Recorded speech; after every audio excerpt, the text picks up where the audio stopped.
Oi pessoal, professora Ivânia, que aqui vos fala, falando mais um pouquinho de ecologia hoje. Hoje nós vamos entrar num tópico novo, poluição então aí, ou alterações ambientais. O que é uma poluição? É qualquer coisa que altera e prejudica o ambiente. Falou em agente poluente é porque ele prejudica e ele faz mal então. Tem dois tipos de agentes poluentes ou de poluição. Qualitativa, quantitativa. Qual a diferença de poluição quali e quantitativa? Galera, qualitativa é alguma coisa que não tem no ambiente, foi criado pelo homem. Muitos polímeros, por exemplo, foram criados pelo homem. O plástico, o pneu, isso é um poluente qualitativo. Agora, por exemplo, as embalagens de PET, tudo isso que é sintético é qualitativo. E o que é um poluente quantitativo? É alguma coisa que é natural, que existe naturalmente no ambiente, mas que o homem está alterando essa quantidade desse poluente. É o caso, por exemplo, do gás carbônico. O gás carbônico é um gás natural no ambiente, só que o aumento e a elevação desse gás na atmosfera está provocando uma poluição, então, do tipo quantitativa e não qualitativa, pelo aumento da concentração. Acho que deu para entender, né, galera? Olha só, qualitativa, alguma coisa que não é natural do ambiente, criada pelo homem. Quantitativa, alguma coisa que é natural do ambiente, mas que está alterando, porque o homem tem, né, alterado a concentração aí no meio ambiente. Agora, nós vamos falar então de poluição do ar. Depois a professora vai voltar e vai falar de poluição do solo e das águas. Então agora nós vamos falar de poluição do ar. Quais são os principais poluentes do ar, né? CO, monóxido de carbono, dióxido de nitrogênio, dióxido de enxofre, CO2, galera. Depois nós vamos falar ainda um pouquinho da destruição da camada de ozônio e da inversão térmica. Então, nós vamos começar agora pelo CO. Quem é o CO? CO é monóxido de carbono. Monóxido de carbono, ele tem uma grande capacidade de se ligar à hemoglobina da hemácia. Então, olha só, eu tenho a hemácia é o glóbulo vermelho do sangue. A hemácia tem uma proteína chamada hemoglobina. E o CO, galera, ele consegue se ligar na hemoglobina e forma, então, o que a gente chama de carboxihemoglobina. A carboxihemoglobina é a hemoglobina ligada ao CO, não é CO2, perdão, gente. Olha só, é CO e não CO2 aqui, tá? Não confundam. Carboxihemoglobina com CO. Carbohemoglobina é quando a hemoglobina se liga com CO2. Vamos por ordem de preferência da hemoglobina.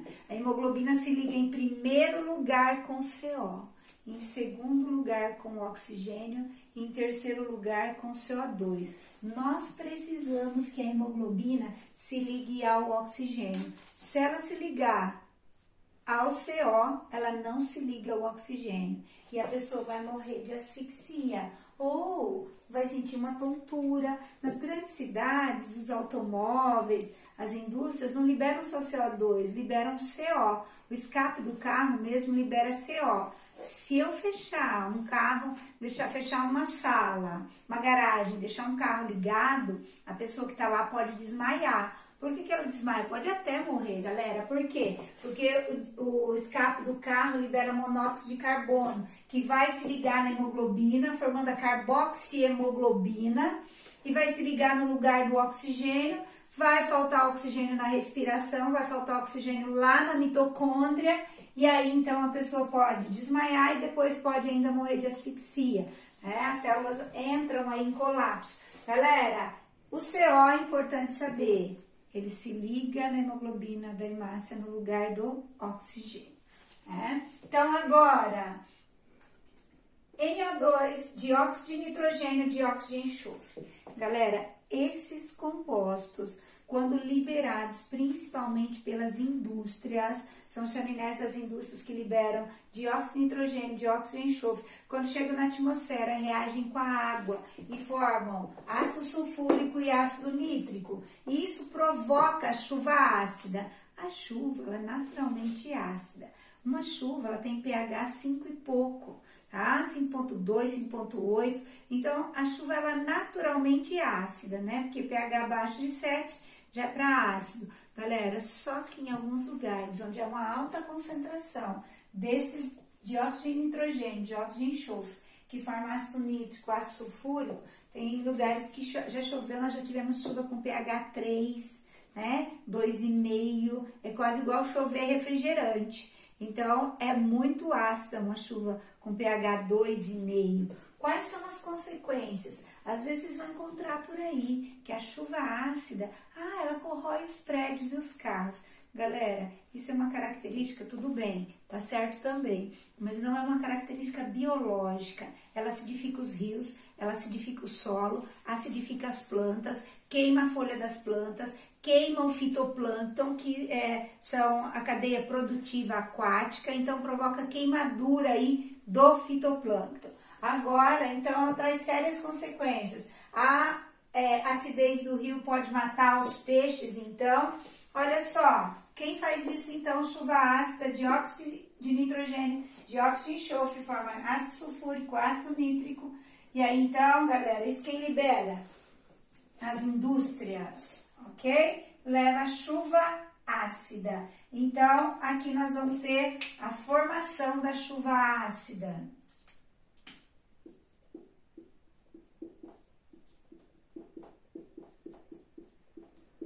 Agora, dióxido de carbono. Quem é dióxido de carbono? CO2. O dióxido de carbono, galera, junto com CFC, clorofluorcarbono, metano e óxido nitroso, formam os gases estufa. Então, esses são os gases estufa. São os principais gases estufa. Olha só, esse óxido nitroso pelas indústrias, CFC também pelas indústrias, motores aí de geladeira, né? E o CH4, que é o metano, principalmente pela ruminação aí dos animais, que são os bois, né? Que são os ruminantes, principalmente quando eles são criados em confinamento, em grande quantidade. Olha só, e o CO2? Esses gases, eles formam uma camada filtradora dos raios ultravioletas. Quando a luz solar incide, galera, olha só, tem os raios ultravioletas. Esses raios chegam na atmosfera e se transformam em raios de calor.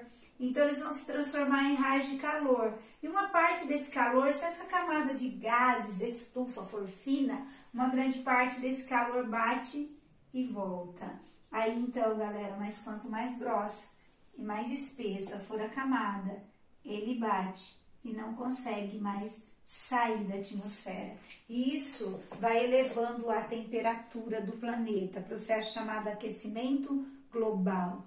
Quais são as causas do aquecimento global? O aumento da emissão de gases estufa, principalmente o petróleo, que estava na forma de CO, lá embaixo da terra, guardadinho, agora está sendo queimado nas indústrias, está sendo queimado pelos automóveis, né? Por isso que tem as opções de energia alternativa, hoje carros elétricos, entre outras, para poder substituir esse processo de emissão de CO2. Galera, olha só, além da queima dos combustíveis fósseis, que elimina CO2, nós vamos ter aí as queimadas dos vegetais, que eliminam CO2 também. Então, o aumento da concentração desses gases estufa está levando ao aumento da temperatura global, que é o aquecimento global. Então, aí, galera, olha só, quais serão as consequências do aquecimento global? Eu já falei as causas. Consequências. Morte de várias espécies que não suportam elevadas temperaturas, desaparecimento, então, de várias espécies, ou de plantas, de animais, tem alguns casos dos anfíbios que propagam fungo na pele deles, e várias espécies de anfíbios já estão desaparecendo por aumento da temperatura, esse fungo está propagando na pele dos anfíbios. Nós vamos ter, então, aí, alguns animais vai alterar a comunicação entre eles para o processo de reprodução, eles não conseguem se comunicar, não vão conseguir se acasalar no tempo certo. Derretimento das geleiras polares, esse derretimento das geleiras polares, alagamento de várias partes do planeta, então, aí, e entre outros, alterações realmente climáticas, temporais, vendavais, tudo isso é causado pelo aumento da temperatura do planeta. Todos os anos, a partir do momento que o homem começou a medir a temperatura global, ela é mais quente. 2020 vai ser mais quente que 2019, que foi mais quente que 2018, que foi mais quente que 2017. Então, aí. Galera, essa parte, então, dos gases, nós vamos falar agora mais um pouquinho de um outro gás, né? Que é, então, o O3. O O3, galera, é a camada de ozônio. Nós vamos ter a troposfera e depois a estratosfera. Mais ou menos 16 quilômetros de distância da superfície terrestre, nós vamos ter a estratosfera. Nessa estratosfera está a camada de O3, de ozônio. E a camada de ozônio, ela funciona como um filtro para os raios ultravioletas.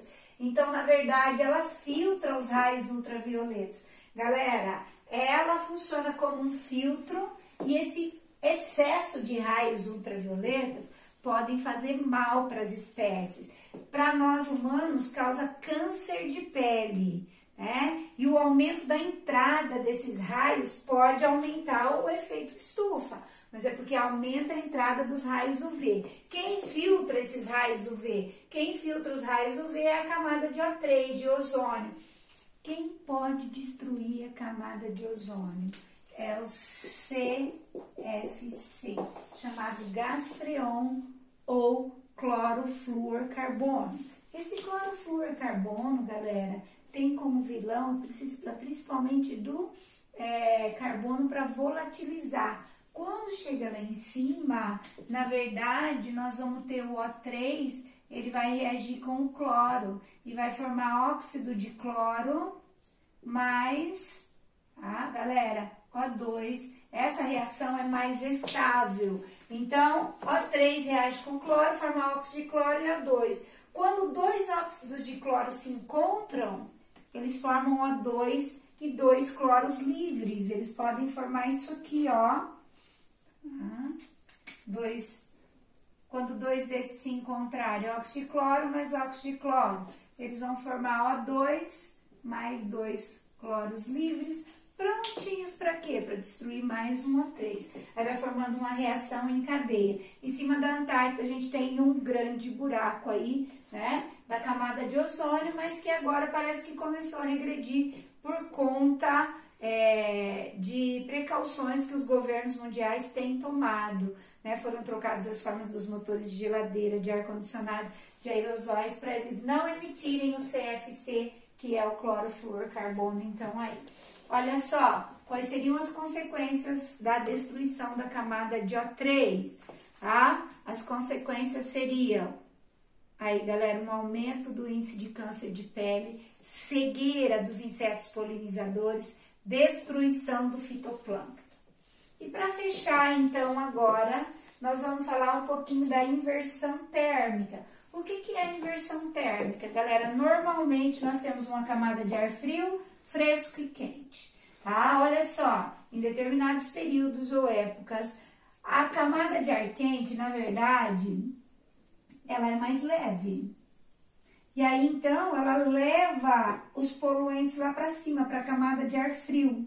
Em determinados momentos, há uma inversão. Quem é que desceu a camada de ar frio? Quem é que subiu a camada de ar quente? Como o ar frio ele é mais denso, ele segura os poluentes. Então, aí, olha só, inverte, o quente sobe e o frio desce. E quando isso acontece, os poluentes ficam retidos na primeira camada, nessa camada de ar frio, e causa vários problemas respiratórios na população, causa problema nos animais, poluição do ambiente aí como um todo, né? Então, olha só, isso também é bastante prejudicial à saúde, tá? Vai haver, então, depósito de fuligem sobre as folhas, a planta não consegue fazer a respiração e a transpiração, os animais não conseguem respirar, vai haver esse acúmulo de poluentes, então, aí, e que é tóxico, ok?